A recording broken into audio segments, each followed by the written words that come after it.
এই সরকারি চাকরিটায় 483 জন নিয়োগ হবে, কিন্তু অবাক করার বিষয় হলো যোগ্য হয়েও হাজার হাজার আবেদন বাতিল হবে শুধু একটা ছোট ভুলের কারণে।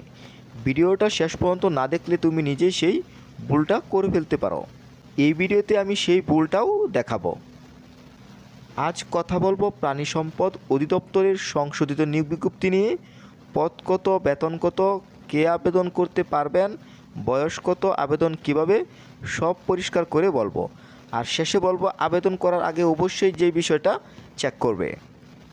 এই নিয়োগটি দিয়েছে গণপ্রজাতন্ত্রী বাংলাদেশ সরকারের অধীনে প্রাণী সম্পদ অধিদপ্তর। এটি একটি রাজস্ব খাতভুক্ত সরকারি চাকরি এবং নিয়োগ হবে জাতীয় বেতন স্কেল 2015 অনুযায়ী।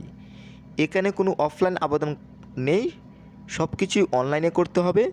আপনি যদি ঘরে বসে একটি বেটার অ্যাপ্লাই নিতে চান অবশ্যই স্ক্রিনে দেওয়া নাম্বারে যোগাযোগ করবে। এছাড়াও আপনি যদি সরকারি চাকরির চূড়ান্ত সাজেশন নিতে চান স্ক্রিনে দেওয়া নাম্বারে যোগাযোগ করবেন। এই নিয়োগে ভেটেরিনারি ফিল্ড অ্যাসিস্ট্যান্ট পদে মোট 483 জন নেওয়া হবে। বেতন স্কেল 10,200 থেকে 24,480 টাকা, বেতন গ্রেড 14 অনুযায়ী। এটা এমন একটি সরকারি চাকরি যেখানে পোস্টিং হতে পারে দেশের যে কোনো জায়গায়। এখন আসি সবচেয়ে গুরুত্বপূর্ণ অংশে, যোগ্যতা। তোমাকে বিজ্ঞান বিভাগ থেকে কমপক্ষে এইচএসসি পাস হতে হবে।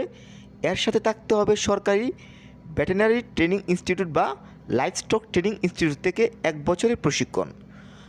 তোমাকে সতর্ক করছি, এই প্রশিক্ষণ না থাকলে আবেদন করলে সরাসরি বাতিল হবে। ভিডিওর শেষে গুরুত্বপূর্ণ কিছু কথা বলবো, অবশ্যই পুরো ভিডিওটি দেখতে থাকুন।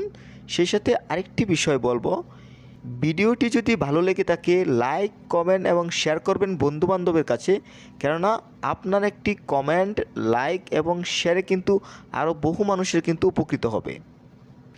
আর সব সময় যদি এই ধরনের আপডেট পেতে চান, আপনি যদি ইউটিউব থেকে ভিডিওটি দেখে থাকেন অবশ্যই চ্যানেলটি সাবস্ক্রাইব করবেন। আর যদি ফেসবুক পেজ থেকে দেখে থাকেন অবশ্যই পেজটি ফলো করবেন।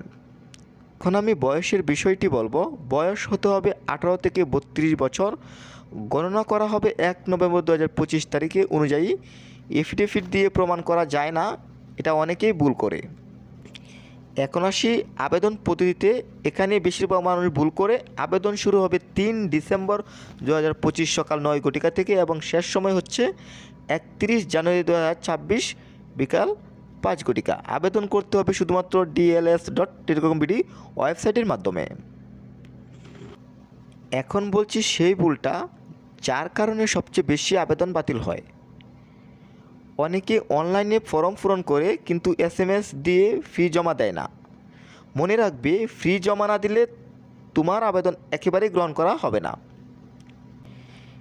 এই ভিডিওটা যদি তোমার কাজে আসে তাহলে এখনই সেভ করে রাখো। আর অবশ্যই এমন এক বন্ধুকে পাঠাও যে সরকারি চাকরির জন্য প্রস্তুতি নিচ্ছে।